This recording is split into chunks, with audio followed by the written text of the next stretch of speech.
Being a writer has meant living much of my emotional and psychological life in uncertainty, a practice of living in readiness for what I don't yet know, the surprise without which, to my mind, what's the point of writing? To live always in uncertainty, though, would be maddening. An instinct for stability is a survival instinct, even if too much stability can lead to stasis, a lack of resonance, the death of art.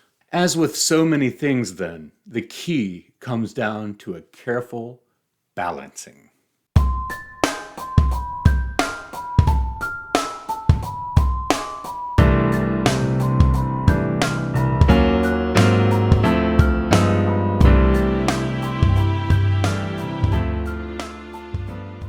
Hey everybody, thank you so much for watching Leaf by Leaf. Today, continuing my nonfiction series, I am looking at My Trade is Mystery by the poet and teacher Carl Phillips. He refers to these as 7 meditations from a life in writing. And as he makes clear in his brief preface, this isn't a book on craft. He's not teaching you about the art of writing poetry. He's teaching you about the art of living as a human being when you also happen to be a writer, or really any artist. You know, I was prepared to talk about Rick Rubin's amazing book, The Creative Act, A Way of Being. But this is actually catching on and getting a lot of attention. But both of these are in that same vein where they are getting us to look at the human dimension of being an artist or being a creator. But I decided to go with Carl Phillips because I feel like it's not getting the attention that it should. This book then, at almost 100 pages, represents 7 facets of a life in writing, and it's sort of a hybrid memoir laden with aphoristic meditations. It's actually a very calming, sincere, almost quiet book. And this has been something that I've been drawn to here very recently, I think because my work life is so noisy that I am craving quietness. Not silence or solitude necessarily, but quiet. And I've been turning to certain books to find this. Most notably, May Sarton's Journal of a Solitude, and even the journals of Henry David Thoreau that I've been picking through again recently. In the meditation called Silence in Carl Phillips's book, it reminds me of the opening pages of May Sarton's Journal of a Solitude. He says, "I woke early, looked up, then out into the unsilence that I call silence, what maybe doesn't exist. Here in a stand of woods by the sea, where for company there's just the small squadron of wild turkeys negotiating the backyard's sloped geometry of pines and oak trees. It's easy enough not only to confuse isolation with silence, but to rise and strut from the house naked, unconfused, and say aloud to no one, 'Why not? Who's to stop me if I call it silence?' In this way, silence is a lot like writing, I think. Relative and private, powerful in its intimacy, which has its own power to be deployed or withheld, depending, maybe equally, on the writer and on what those encountering what I've written might be willing to bring to it, whom I'll never know." This, I think, also exemplifies the tone, the voice of Carl Phillips, which is extremely inviting. It's like spending time listening to a good friend talk deeply and carefully about something very dear to them. And we just sit and listen and become more and more grateful for their words and their presence. By the end of it, I was thinking to myself, anyone who has been a student of Carl Phillips's has really been blessed. And in fact, he dedicates this whole book to his students. And it's interesting too, because Phillips writes here with an unassuming eloquence, yet he's very firm in his convictions. And he is definitely a strong individualist. So much so that in his meditation on community, he does, of course, validate and affirm the benefits of having a community of writers around you. Yet he also gives us a warning of the pitfalls and dangers of community, the dangers of peer pressure and conformity, the threats against your own sui generis voice and style and thoughts. He definitely strikes me as the type of person who just wants one really good friend instead of a bunch of acquaintances. I'm also right now discovering the work of Fleur Yagi, the Swiss-born writer who has lived in Italy and writes exclusively in Italian for a long time now. And she too is very much an individualist and loves solitude and silence, yet had one really, really good close friend, Ingeborg Bachmann. And I detect some similarities between Phillips and Yagi in temperament, not in their writing necessarily. In the preface, he tells us that his approach to this book is one in which he would tell his students what I thought they might most need to know, not in terms of how to write or to be a writer, but in terms of how to live as a writer. He wants to meditate on why we decide to make things from words. Why words as opposed to another medium? That's a mystery.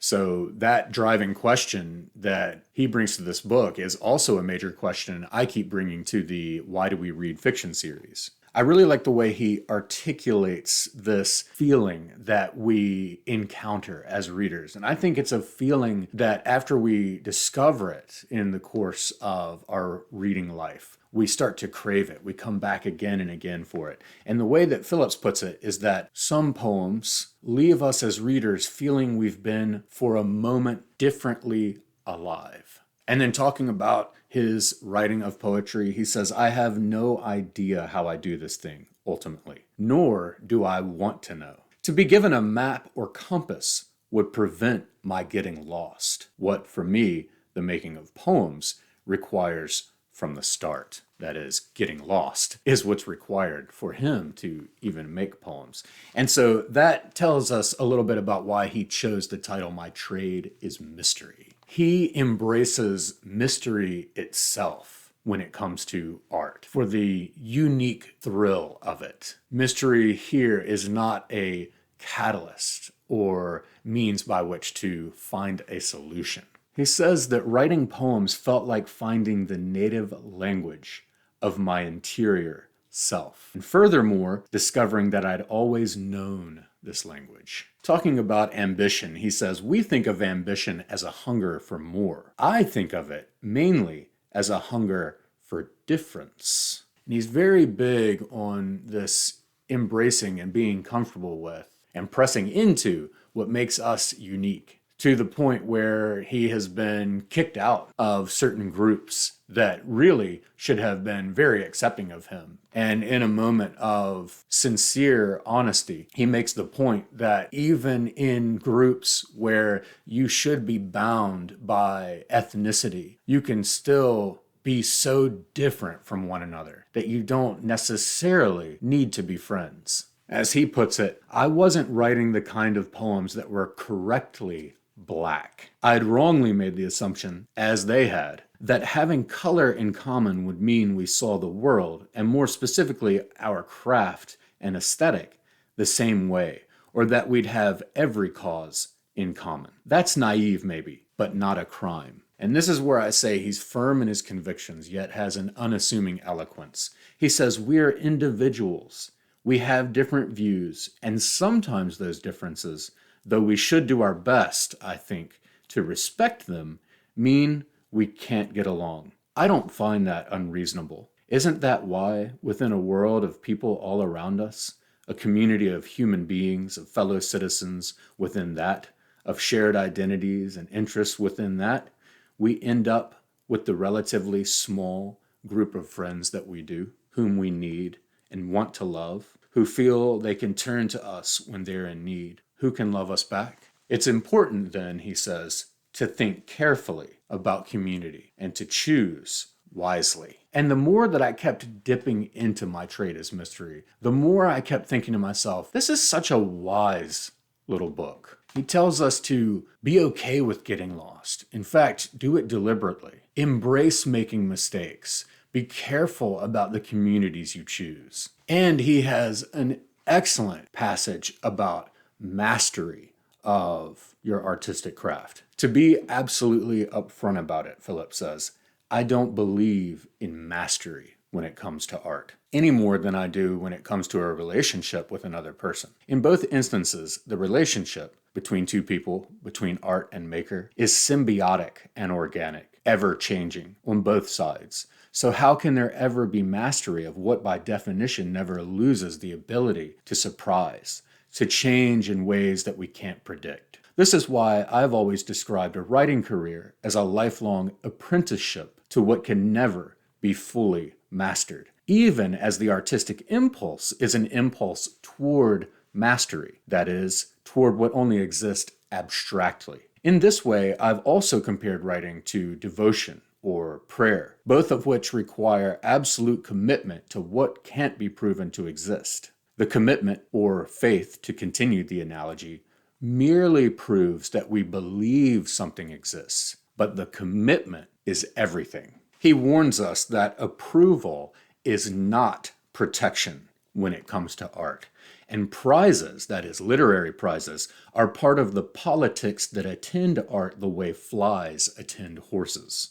In one meditation, he talks about how he came to see how stamina can be even more important than talent. And on the heels of that, in that same meditation on stamina, he talks about how everything we write, even the stuff that gets thrown in the trash bin, is a necessary step to the poems we need to write. And he goes on and says that it's the possibility of surprise, the firm belief in that possibility, that keeps me reading and writing. I think that gets at what I talked about in episode 5 of the Why Do We Read fiction series with that heuristic impulse, but also in episode 6 with the ludic impulse. His use of surprise encompasses both of those two offerings from Mate Calinescu beautifully. He has these beautiful one-liners that a lot of you out there who are aspiring writers, this will be something that you want to write out on a 3x5 index card and paste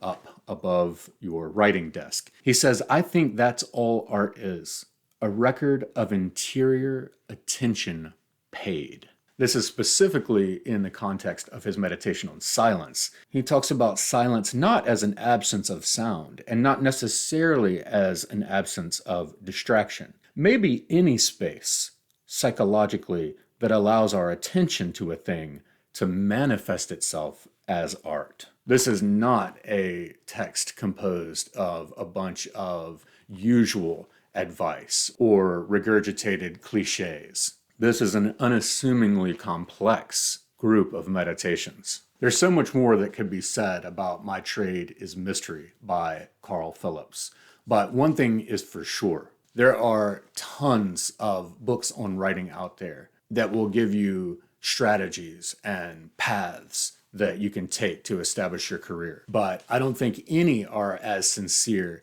as this book that will just tell you outright, there is no single right way to do any of this business of making a life as a writer. I'll end this video with the line that ends Phillips's book. The quest that all writers share but must accomplish differently. The quest of making meaning with language. Not because we are told to, but because there's no choice in the matter. It's just who we are, and just as mysterious.